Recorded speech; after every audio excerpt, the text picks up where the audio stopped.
Baik, ada fakta yang lain. Saya juga menyampaikan bahwa di halaman bit.ly Kacau Situng itu berkembang terus. Terakhir sudah ditemukan sekitar 9.000 kecurangan.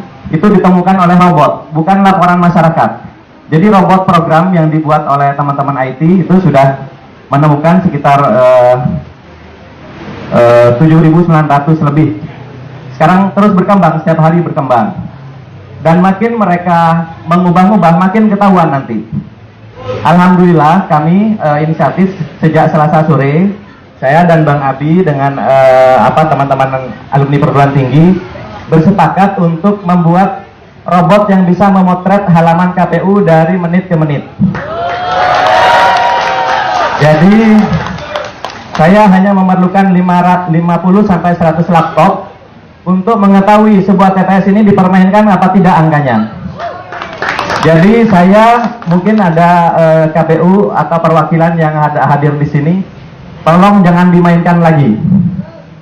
Jangan yang sudah curang dibenerin, kemudian diubah lagi, dilaporkan di sini dibenerin, tapi nanti curangnya dipindah ke yang lain. Nah ini jangan sampai seperti itu, karena kita punya rekamannya dari menit ke menit.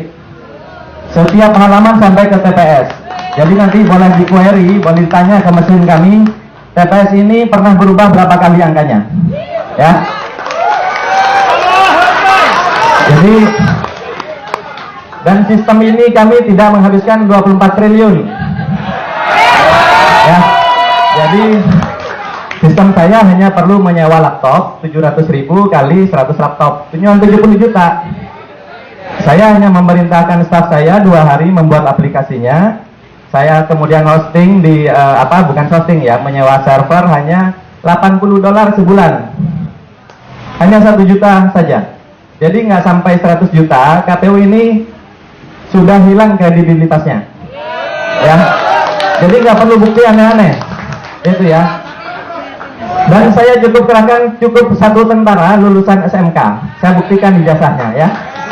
Nggak usah doktor, nggak usah profesor. Sedangkan kita punya profesor banyak.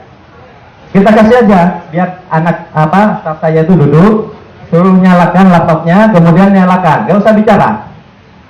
Nanti setiap orang bisa query nanya di mana saja kecurangan itu, gitu ya. Itu fakta-fakta yang harus kita lawan, gitu ya. Karena kejanggalan ini terlalu banyak. Kalau salah entry, Bapak Ibu sekalian beli tiket, salah entry nomor KTP saja tidak bisa masuk ya. Nama Bapak ditukar, ditaruh di nomor KTP, nomor KTP-nya di nama Bapak atau nama Ibu ya. Kira-kira bisa pesan tiket atau tidak? Baik. Kalau Bapak Ibu transfer uang dari handphone Bapak Ibu sekalian, berapa kali memasukkan PIN? Minimal 2 kali, gitu ya. Ada yang harus membaca token dulu, ada yang terima SMS dulu, ada juga yang hanya password dan konfirmasi PIN ya di awal pada saat membuka.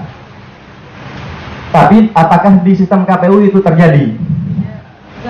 Dengan gejala seperti sekarang terlihat, dipastikan itu tidak ada. Padahal itu adalah standar keamanan yang standar sekali, yang paling rendah.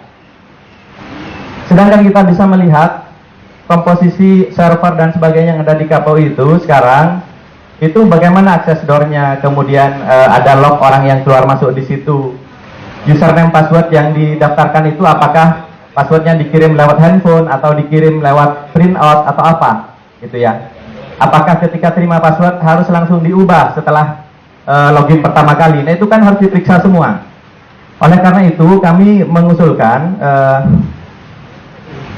dengan kejadian yang sangat janggal ini, selain IT audit KPU secara teknologi, tapi kita juga perlu mengaudit orang-orangnya. Ya. Jadi dalam IT audit itu selain servernya, programnya, itu juga orangnya. Apakah betul sidik jari mereka didaftarkan misalnya untuk masuk ke ruang server? Dan server itu, mohon maaf, apakah betul-betul ada di situ? Kemudian untuk masuk harus pakai VPN. Saya kok tidak yakin.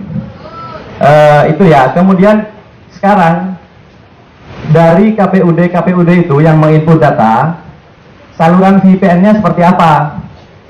Kok rasanya nggak pakai VPN, sehingga semua jenis laptop, semua jenis komputer, bahkan mungkin handphone itu bisa mengakses situng KPU. Itu tidak boleh.